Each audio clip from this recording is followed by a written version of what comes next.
천수경 본문 부분부터 살펴보고 그리고 시작을 하려고 합니다.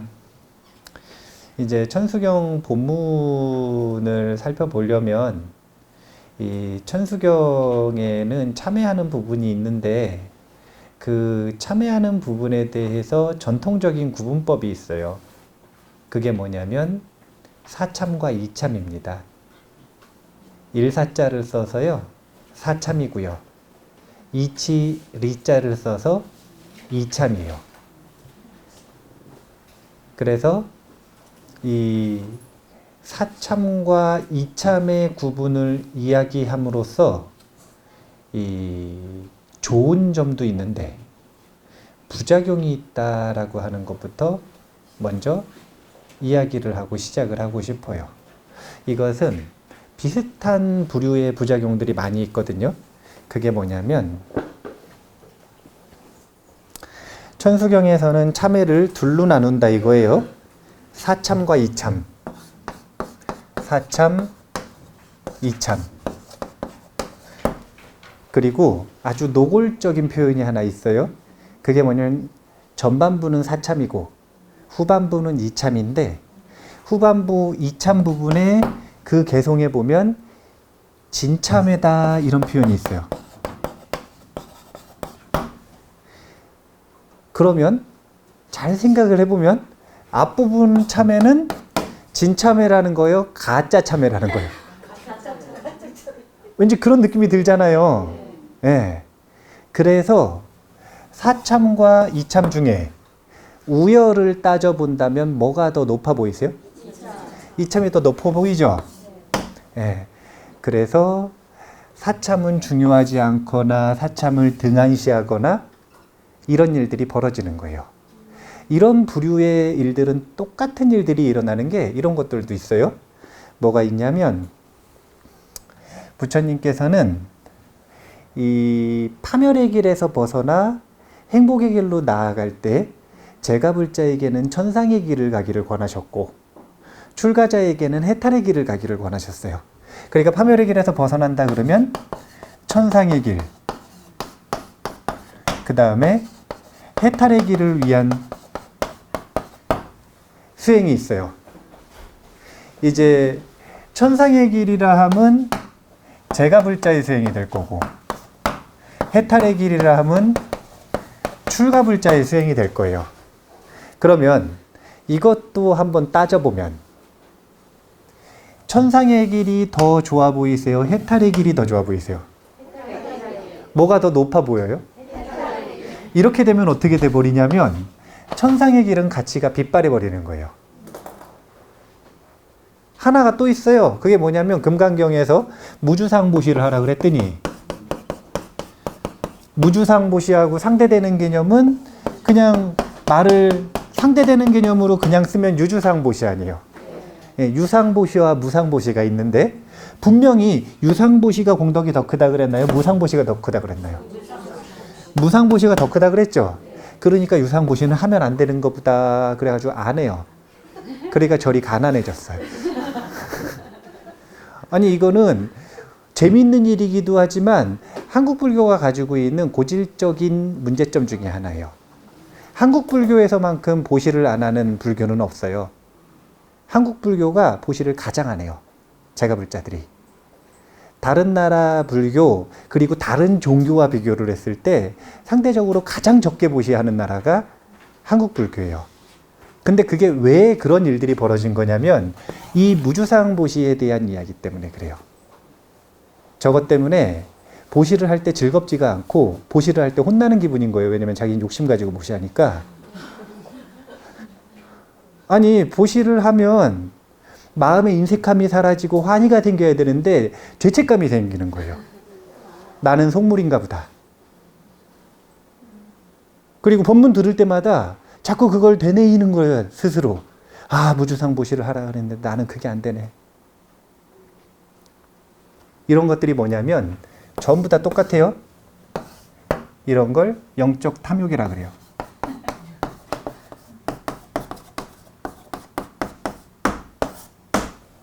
근데 이런 비슷한 부류의 영적 탐욕들은 역시 구조가 똑같기 때문에, 구조가 비슷하기 때문에 비슷한 방법으로 해결이 돼요. 어떤 방법을 가지고 해결이 되냐면, 등한시하고 빗발에 있는 것들을 실천해보고, 그리고 그것에 대한 기쁨을 맛보면 해결이 돼요. 해결이 돼요. 오늘 사참과 이참에 대한 이야기인데, 그 중에서도 사참에 대한 부분이 집중적으로 이야기가 될 겁니다. 그래서 사참을 잘 배워야 돼요. 사참을 못 배우면 이참을 못 해요. 사참 안 배우고 이참 할 수 있을 것 같죠? 사람들은 어느 분야에 들어가든 자기가 슈퍼맨인 줄 알아요. 자기는 일주일 안에 다 될 것 같아요. 하지만 해보면 7년에도 안 된다는 걸 알게 되거든요. 내가 평범한 사람이었구나. 그런 것들을 해보면 알게 돼요. 그게 영적 탐욕에 길들여져서 그러는 건데, 아니 사참 안 하고 어떻게 이참을 해요? 유주상보시 연습을 안 하고 인색한 마음으로 어떻게 무주상보시를 해요? 천상의 길 지나지 않고 어떻게 해탈의 길을 가요? 예, 여기서 서초 IC로 나가가지고 부산 가는데 경부고속도로 탔단 말이에요. 만남의 광장 있는데 안 지나가고 부산 가겠다는 거예요. 그런 일이 가능한가요? 지금 기술로는 불가능합니다. 나중에 가능해질지 모르겠으나 지금 기술로는 불가능해요. 그런 일은 없어요. 순차적으로 하는 겁니다. 오늘 사참 부분을 공부를 한다라고 하는 걸 먼저 알고 계셔야 돼요. 이제 사참 부분에 해당되는 천수경 전체를 시작하는 내용은 참의 개성이에요. 참의 개. 그게 아석소조 제약업으로 시작되죠. 아석소조 제악업. 개유무시 탐진치인가요? 개유무시 탐 진치. 종신구의 지소생. 종신구의 지소생. 일체아금 개참회.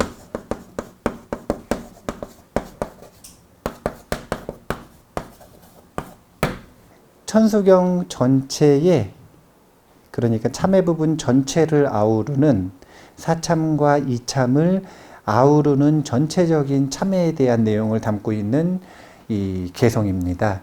근데 이 속에는 우리가 주목해서 봐야 되는 몇 가지 원리들이 있어요. 그 원리들 중에 이 아주 기본적인 해석을 해드리면서 첫 번째 원리를 볼게요. 아석소조 제악업 이러면 옛부터 지어놓은 모든 악업들은 정체를 이야기하는 건데, 모두 다 무시래로 있었던 탐진치로부터 나왔다 이거예요. 모든 내가 지은 무시래의 악업은 탐진치로서 지었다 이거예요. 탐진치로서. 그럼 그 탐진치는 어떻게 생겼느냐? 신구의 삼업을 따라서 생겨났다 이거예요. 내가 알던 모르던 지어놓은 악업들이 있단 말이에요. 근데 그 모든 악업들은 뭐에 의해서 나온 거냐면 탐진치로부터 나왔다 이거예요. 그럼 탐진치는 뭐로부터 나왔느냐? 신구의 삼업을 가지고 탐진치를 지었다 이거예요. 그러니 그 알게 모르게 지은 모든 악업을 내가 이제 참회하겠다라고 포문을 여는 거예요. 천수경 속에서의 참회의 시작을 하는 겁니다. 여기서 우리가 짚고 넘어가야 되는 아주 중요한 원리가 하나 있어요. 그게 뭐냐면, 그런 말들이 이해가 되실지 모르겠는데요. 이제 불교에 보면은 전통적인 논쟁이 있습니다. 불자들끼리의 논쟁이기도 하고요. 다른 종교, 다른 철학과 논쟁이기도 하고요. 꼭 물어보는 거예요. 다른 종교나 다른 철학과 이 이야기를 하다가 보면 꼭 이걸 물고 들어와서 공격적으로 물어보는 논리가 하나 있어요. 그게 뭐냐면,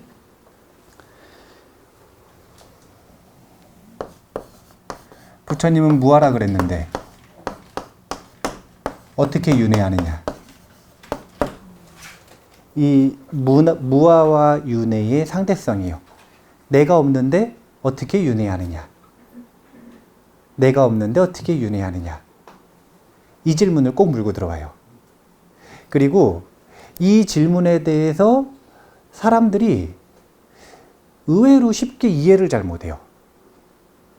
무한데 왜 윤회를 하는가? 이거는 뭘 이해를 못해서 그러는 거냐면 똑같은 구조의 논리로 주체가 없는데 경험은 있다? 이것을 이해를 못하는 거예요. 주체가 없이 일어나는 경험. 이것 자체를 이해하지 못하고 이 말에 대해서 거부감을 가지고 있으니까 이 논리를 간단하고 자명하게 표현해도 이해를 못하고 거부감이 생기고, 복잡하고 자세하게 논리를 설명을 해줘도 이해를 못하고 거부감이 생기는 거예요. 저 논리를 이해를 못하는 근본은 주체 없이 경험이 일어난다라고 하는 걸 그냥 받아들이질 못하는 거예요. 지금 제가 말을 하고 있나요? 말을 하고 있죠. 근데 원빈 스님이라고 하는 주체가 공성, 실체가 없는데 경험이 일어난다라는 걸 이해를 못하는 거예요. 받아들이질 못하는 거예요. 그런데 그냥 여기서 말하는 건 굉장히 다양한 조건들이 필요하지만 대표적인 직접적인 조건 몇 가지만 있으면 말을 하는 거예요. 첫 번째는 말할 줄 알면 되고요. 두 번째는 말할 거리가 있어야 되고요. 세 번째는 듣는 자가 있어야 되고요. 그 다음에 이 시간에 말하기로 약속이 되어 있으면 말을 하는 겁니다. 내가 있어야 말을 하는 게 아니라 조건이 성립되면 말을 한다. 조건이 성립되면 경험이 일어난다. 이런 이야기인 거예요. 이런 걸 뭐라 그러냐면 연기라고 표현을 해요. 그런데 지금 이 속에서 이야기하고 싶은 건 우리가 고통을 겪는 원리를 얘기하고 싶은 거예요. 고통은 내가 잘못해서 일어나는 게 아니고, 내가 나빠서 일어나는 게 아니고, 내가 무엇인가를 어떻게 해서 일어나는 게 아니라 조건이 모이면 일어난다는 거예요. 거기에는 내가 뭘 했다? 라고 하는 건 이 논리가 맞지 않는다라는 거예요. 그리고 그것이 진실이 아니라는 거예요. 자, 그러면 어떤 조건이 모였을 때, 어떤 흐름이 생겼을 때 고통이 일어나는가? 이것을 보면 그런 것들을 뭐라 그러냐면은 연기법이라 그러는데, 그 연기법이 우리가 알고 있는 건 대표적으로 12연기가 있지만 12연기를 다 보면 어려우니까 지금 이곳에서는 이 부파불교의 연기설 중에 이 업감연기설이라고 하는 게 있고, 그 업감연기설에서의 호겁고라고 하는 이 삼도연기설을 가지고 이 참에게는 이유를 설명을 하고 있어요. 보면 첫 번째, 아석소조 제악업이죠. 악업을 지었다 이거예요. 그런데 이 앞에 생략된 게 있어요. 사람들은 아주 마음이 평화롭고 행복할 때 참회를 하나요, 안 하나요? 자기가 지은 과거의 악업에 대해서 두려워하고 참회할 생각이 있어요, 없어요? 없죠. 마음이 불안하고 뭔가 안 좋은 일이 있고 또는 안 좋은 일이 있을까 봐 두렵고, 그 모든 상황들은 마음이 고통스러울 때 참회를 생각하기 시작하는 거예요. 그러니까 지금 여기서 참회를 하려고 한다라고 하는 건 요 앞에 전제가 뭐냐면 고통이 있다는 거죠. 고통이 있다 이거예요. 그럼 그 고통은 뭐로부터 나온 거냐면 악업으로부터 나왔다 이거예요. 고는 뭐로부터 나왔냐면 악업으로부터 나왔다. 고통은 악업으로부터 연기한다 이거예요. 그러면 이 악업은 도대체 뭐로부터 연기하느냐? 탐진치로부터 연기한다라는 거예요. 탐진치를 뭐라 그러냐면 혹이라 그래요. 미혹하다 이거예요. 미혹하다. 저 혹이 번뇌의 다른 이름이거든요. 미혹으로부터 악업이 나오고 악업으로부터 고통이 나오고, 그리고 재밌는 건 그렇게 해서 고통에 빠지면 그 고통으로 인해서 사람들은 마음이 더 번뇌로워져요. 그래서 번뇌로부터 악업을 짓고 악업으로부터 고통을 만들고, 고통스럽기 때문에 사람들은 또 더 번뇌에 빠지고, 이것이 지금 고통이 생성되는 악순환의 원리예요. 12연기라고 하는 복잡한 원인과 조건을 따져보는 메커니즘이 있지만, 그게 복잡하다면 삼도설이요. 혹, 업, 고. 이것 가지고 자신의 고통을 사실은 웬만한 건 전부 분석을 해볼 수가 있어요. 자기가 어떤 고통스러운 상황에 놓였다 이거예요. 그러면 왜 고통스러워졌는가 봐야 돼요. 뭐 때문이냐면 특정한 악업 때문일 거란 말이에요. 그럼 그 악업을 찾았어요? 그럼 봐야 돼요. 악업은 왜 생겼느냐. 그것은 탐욕과 분노와 어리석음을 근본으로 생겼다라는 걸 찾아야 돼요. 이렇게 찾아 들어가야 고통의 순환고리를 끊을 수가 있어요. 자, 세상 사람들은 사람들뿐만이 아니라 개미나 파리나 개나 귀신이나 전부 다 존재는 행복해지고 싶을까요? 고통스럽고 싶을까요? 행복해지고 싶습니다. 희망은 행복해지고 싶은 거죠. 근데 희망대로 돼요, 안 돼요? 안 돼요. 왜 안 되냐 이거예요. 왜 안 되느냐. 이 흐름에서 벗어나지 않고서는 아무리 희망해도 그 흐름에서 겪는 고통을 막을 수가 없는 거예요. 희망과 실제로 하는 건 틀린 거예요. 희망대로 되지 않아요. 사람들의 유형을 한번 볼게요. 사람들은 고통이 일어났을 때 그 고통을 해결하기 위해 노력하는 과정과 초점을 보면 세 가지 유형의 사람이 있어요. 어떤 사람은 고통에 초점을 맞춰요. 자기가 그냥 고통스러운 거예요. 그럼 어떻게 하냐면 이 고통이 사라졌으면 좋겠는 거예요, 그냥. 보통 이러면 고통이 사라지기를 희망해요. 보통 이러면 원인을 분석해보지 않아요. 사실은 못하기도 하고요. 왜냐하면 내가 고통스럽다, 내가 무엇 때문에 고통스럽다, 이런 관점을 가지고는 연기의 관점으로 나아가기가 어려워요. 자력을 가지고 그 원인들을 찾아내기가 어렵다는 거예요. 그러면 종교적이나 철학적이나 이 원인들을 분석해보고 그 원인들을 끊고 해결하기 위해 노력을 했었던 이들의 모범 답안을 참고하지 않으면, 이게 법에 의지하는 건데 법에 의지하지 않으면 힌트조차 얻지 못하는 경우가 되게 많아요. 그래서 대다수의 사람들은 그냥 이것이 왜 일어났는지는 생각을 못하고 이게 그냥 사라지길 바라는 거예요. 근데 사라져요, 안 사라져요? 그럼 보통 어떻게 되냐면 너 때문이다 이렇게 가는 거예요. 지금 여기에 머물러 있는 사람들의 특징은 자기가 고통스럽잖아요. 그럼 고통이 첫 번째는 사라지길 바래요. 그런데 사라져요, 안 사라져요?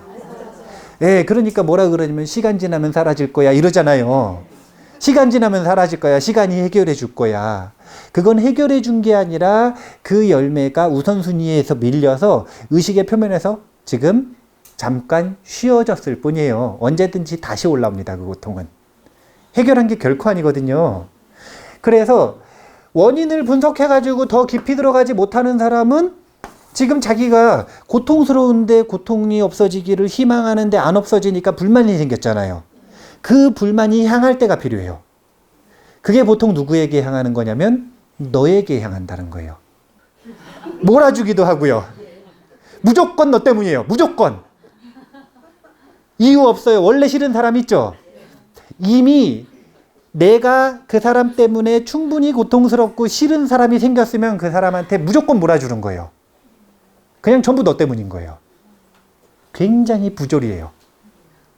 비합리적이고 비논리적이에요. 그렇게 해가지고는 결코 자신의 고통에서 벗어날 수 없고 세상에 그냥 고통을 퍼뜨리는 사람일 뿐이에요. 모함당하는 사람은 얼마나 힘들겠어요. 남 탓하는 사람들의 특징이에요. 남 탓하는 사람들은 이유가 있는 거예요. 그러니까 그 사람들이 어쩔 수가 없어요. 남 탓을 할 수밖에 없는 거예요. 왜냐면 모르니까. 그래서 배워가지고 잘 알려주셔야 되는데 고통을 초점을 맞추는 게 아니라 이거보단 조금 더 어떤 악업 때문에 내가 지금 이렇게 고통스럽나 라고 하는 걸 초점을 맞춰서 찾아보는 사람들이 있어요. 이런 사람들은 어떤 악업 때문인지 찾든 못 찾든 상관없이 이미 찾고 있는 과정에서 그 악업은 누가 지은 거예요? 내가 지은 거죠. 그러니까 너 때문이 아니라는 건 알고 있는 거예요. 너 때문이다. 그러니까 이게 분명하게 보이고 찾아지고 이걸 가지고 해결한 경험이 있으면 거의 100% 확신하는 거예요. 이제 너 때문이 아니라는 걸. 근데 초점이 돌아간 지 얼마 안 됐고 찾아보는 힘이 적어요. 관찰하는 힘이 작아요. 그러면 악업 때문인 거는 같은데 답은 못 찾겠죠. 그러니까 관점이 왔다 갔다 하는 거예요. 네 탓인 것 같기도 하고 악업 때문인 것 같기는 한데 뭔진 정확히 모르겠고. 그럼 이제 왔다 갔다 하는 거예요. 왜냐면 명확하지가 않으니까. 근데 그런 노력들 자체가 이미 초점이 남이 아니라 내가 지은 업, 내 탓이다. 이렇게 옮아간 거예요. 그리고 이 속에서 왔다 갔다 하는 동안 내 탓이다 이러면 부작용이 좀 생길 수가 있어요. 어떤 부작용이 생길 수가 있냐면 이 어떤 악업 때문에 지었는지 관찰하는 힘을 충분히 키우지 않은 상태에서 그냥 무조건 내 탓이라고 배워가지고 내 탓이다, 내 탓이다 그러면은 이 죄책감이 늘고 수치심이 들어요. 왜냐면 월반했기 때문에 그런 거예요. 그게 감당이 안 되는 거예요. 내 탓인 게 남 탓인 것보다는 더 진리에 가까운데 이 말을 소화를 못하고 이 진리를 소화를 못하는데 억지로 내 탓이다 이러면 자기를 학대하게 되어 있어요. 그래서 행복해지지 못해요. 눈을 키워서, 눈을 키운다라고 하는 건 고통의 원인은 악업에 있다는 것. 그러면 내가 특정한 고통을 겪고 있는데 그것은 어떤 악업에 의해서인가? 이것을 끊임없이 관찰하는 연습을 통해서 준비가 되었을 때 저것이 소화될 때 하면 이 딜레마라고 하는 과정 없이 곧바로 명확하게 이해가 될 수도 있겠죠. 예. 어쨌든 남 탓을 하는 것에서 내 탓을 하는 걸로 넘어간다는 거예요. 현상적으로 보면. 근데 그거는 고에 초점을 맞춘 것에서 악업으로 초점이 바뀌었다는 겁니다. 이것보다 더 나아가는 사람이 있어요. 자, 우리가 누구랑 싸웠어요. 남 탓이면, 남 탓인 게 정답이면 그 남은 나쁜 놈이야, 안 나쁜 놈이야? 내 탓인 게 정답이면 나는 나쁜 놈이 아니에요. 나쁜 놈이죠. 잘 생각을 해보세요. 부처님의 가르침이 나쁜 놈 찾기 놀인가요? 누가 나쁜 놈인가? 지금 범인 찾는 건가요? 그런 거 아니잖아요. 부처님의 가르침 말에서 죄인은 없어요. 그런데 남 탓과 내 탓과 우리 탓의 범주에서 벗어나지 못하면 꼭 누군가는 죄인이어야 되는 거예요. 그런데 그런 실체는 없다는 거예요. 그러면 누구 탓이냐면 혹 번뇌 탓인 거예요. 남 탓도 아니고 내 탓도 아니고 번뇌 탓인 거예요. 잘 생각을 해보세요. 정념의 법부님하고 제가 왜 싸웠냐면 정념의 법부님이 절 때렸단 말이에요. 정념의 법부님이 절 때렸어요. 그러면 화가 나죠? 그럼 정념의 법부님은 왜 때렸을까요? 자, 화가 났으니까 때렸을까요? 기쁘니까 때렸을까요? 화가 났으니까 때렸을 거 아니에요. 그러면 지금 정념의 법부님도 화에 사로잡혀 있죠. 때려서 지금 서로 고통스러운 이유는 나도 분노에 사로잡혀 있죠. 둘 다 누구한테 시달리고 있어요? 분노한테 시달리고 있잖아요. 분노가 꼭두각시 놀이를 하는 거예요. 세상사 모든 다툼과 소소한 갈등과 큰 전쟁들은 전부 분노의 꼭두각시 노름입니다. 사람은요, 사람들 중에서도 아주 비정상적인 극소수, 누구냐면 깨달은 사람들. 깨달은 사람들 되게 극소수거든요. 그러니까 비정상이라. 왜냐면 사람들은 평범한 걸 정상이라 그러니까요. 아주 비정상인 거예요. 아주 극소수의 이 비정상인들만 빼놓고 99.999%는 전부 다 번뇌의 이 인형일 뿐이다.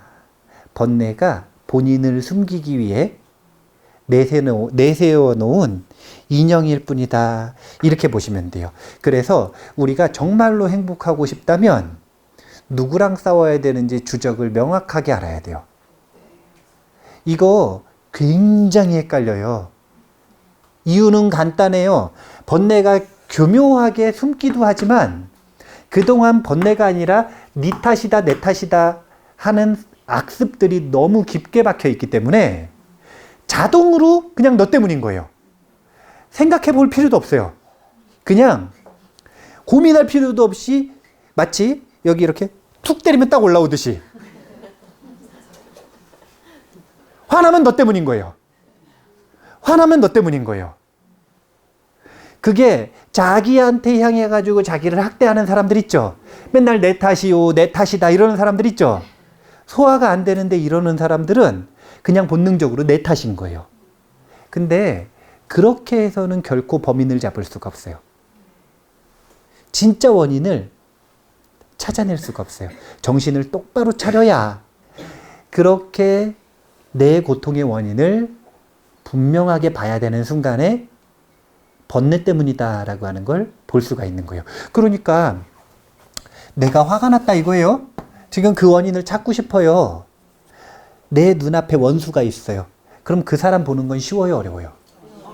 쉽죠. 얼마나 쉬워요. 없어도 그 사람 보기 쉽잖아요. 이 자리에 없고 이 상황이 없는데도 나랑 지금 대화도 안 했는데 내가 화난 건 그 사람 때문이라. 이거 얼마나 황당한 얘기인지 모른다니까요.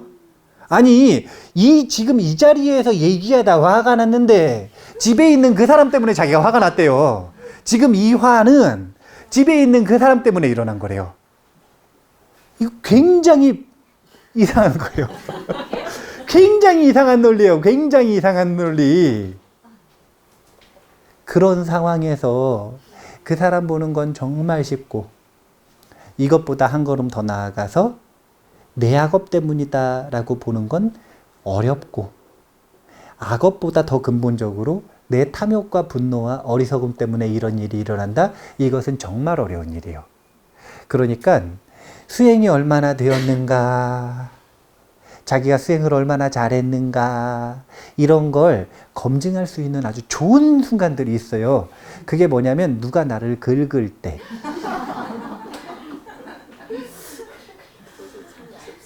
누가 나를 화내게 할 때, 엄청나게 화나게 할 때, 그때 내가 어떤 반응을 보이는지를 보면 너무 명확하게 자신의 수행 정도가 드러나는 거예요.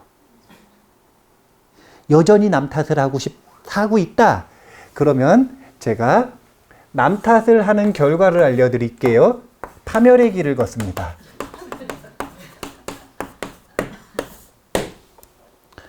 이건 너무 간단한 거예요. 왜냐하면 자, 이 자리에서 화가 났어요. 근데 집에 있는 그 사람 때문이라고 계속 얘기를 해요. 그럼 그 사람 억울해요, 안 억울해요?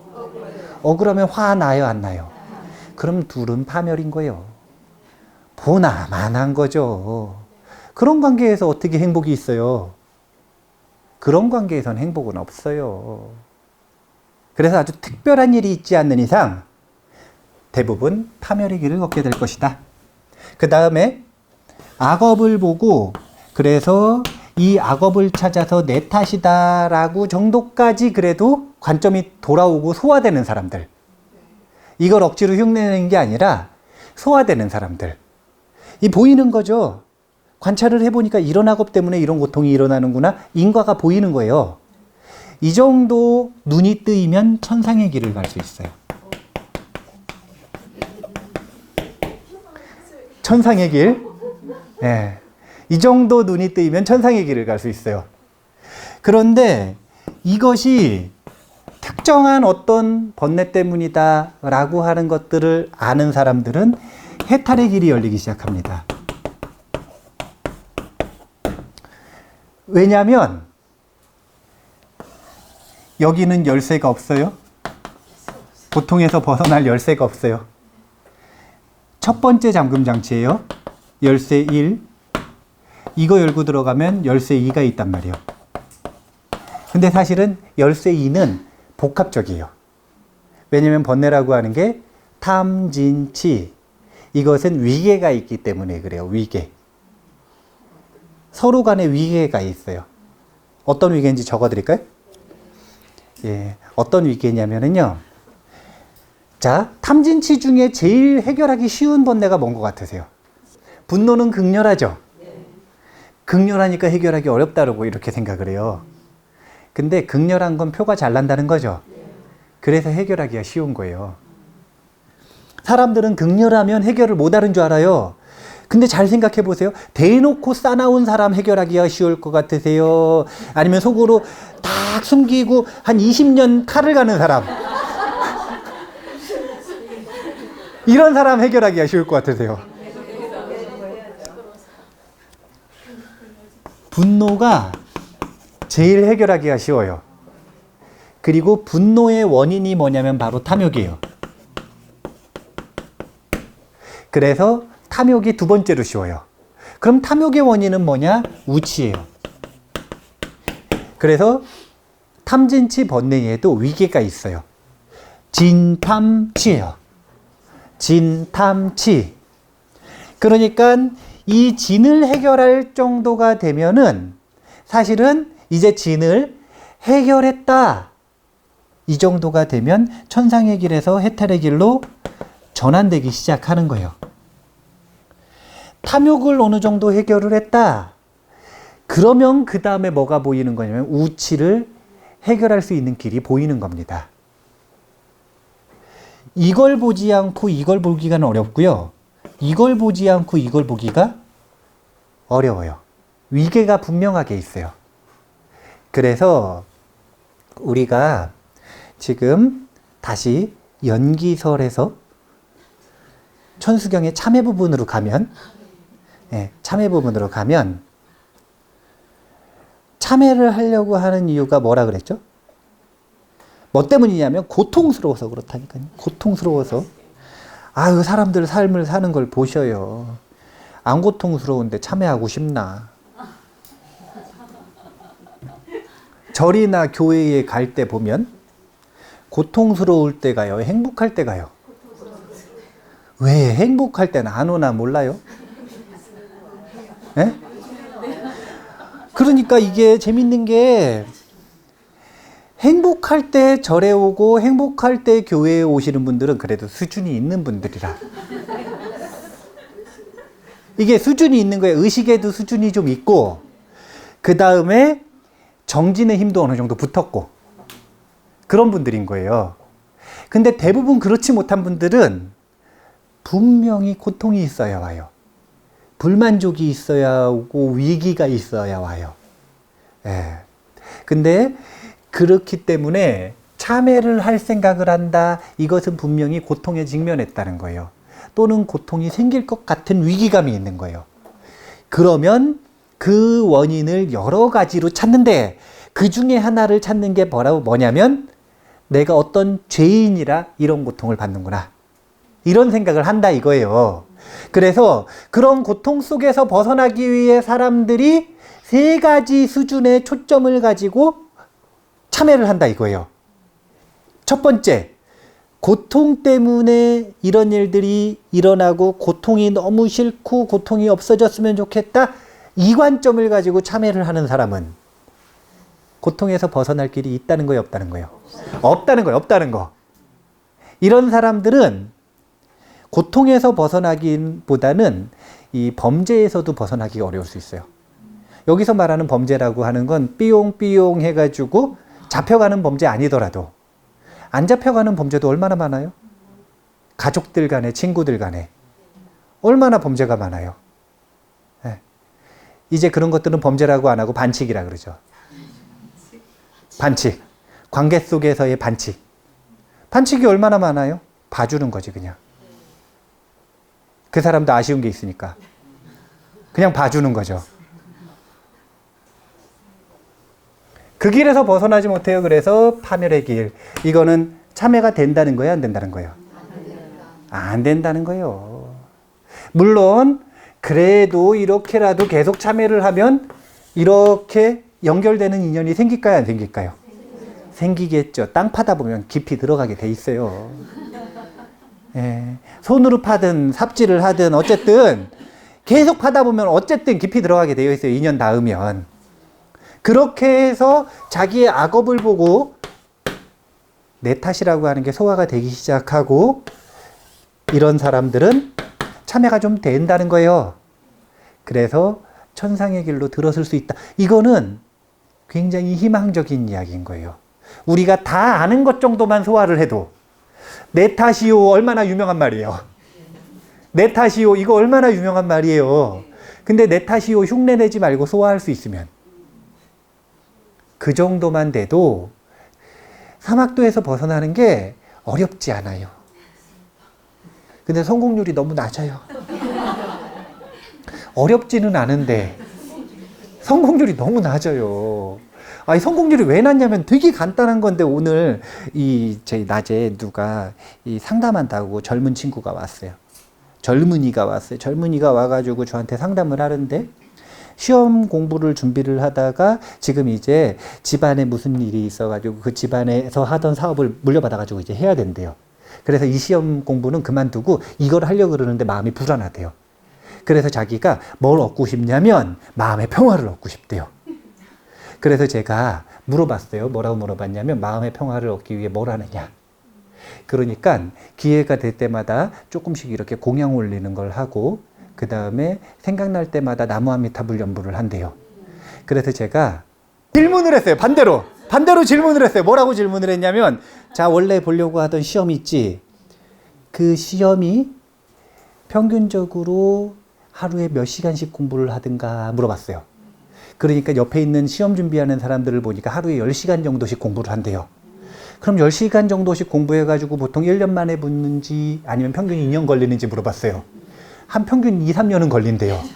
그러면 하루에 10시간 해가지고 2년이나 3년 정도 하면은 그 시험 붙는 거죠. 제가 물어봤어요. 그 시험 붙는 게 어려울까요? 마음의 평화를 얻는 게 어려울까요? 물어봤어요. 자, 그 시험 붙는 게 어려워요? 마음의 평화를 얻는 게 어려워요? 이거는 비율을 보면 알 수 있어요. 얻은 사람의 비율. 그 시험 합격한 사람의 비율이 많을까요? 마음의 평화를 얻은 사람의 비율이 많을까요? 시험 합격한 사람의 비율이 많아요. 이 얘기는 성공률을 놓고 보면 시험 합격이 더 쉽다는 거죠. 근데 본래 객관적으로는 원래 뭐가 더 쉬워야 되냐면 마음의 평화가 훨씬 쉬워야 돼요. 왜 이런 역설이 생겼느냐? 그건 되게 간단한 거예요. 마음의 평화는 공짜로 얻으려고 그래요. 얻기가 더 쉬운데 시험 보듯이 하루에 10시간, 1년, 2년 마음의 평화를 얻기 위해 노력하는 사람이 없어요. 네, 자신 있게 말할 수 있어요. 없어요. 없어요. 마음의 평화는요, 하루에 10시간 꾸준히 노력을 하면 1년, 2년, 3년도 안 가요. 재능 있는 사람은 7일이면 되고, 좀 바보 같은 사람은 7일이면 되고, 그게 아니라 재능과 상관없이 좀 대충 하는 사람은 반년, 1년이면 돼요. 그렇게 시험 공부하듯이 하면 된다니까요. 근데 그렇게 안 할 뿐인 거예요. 그게 뭐냐면 얻는 난이도는 더 낮지만 이에 대한 투자가 훨씬 다른 것들에 비해서 저조한 거예요. 이런 도둑놈 심보 가지고는 마음의 평화를 얻을 수가 없다. 결코 얻을 수 없을 것이다. 근데 지금 이 얘기 왜 했죠? 천상의 길. 천상의 길을 그렇게 하면 간단 말이요. 예.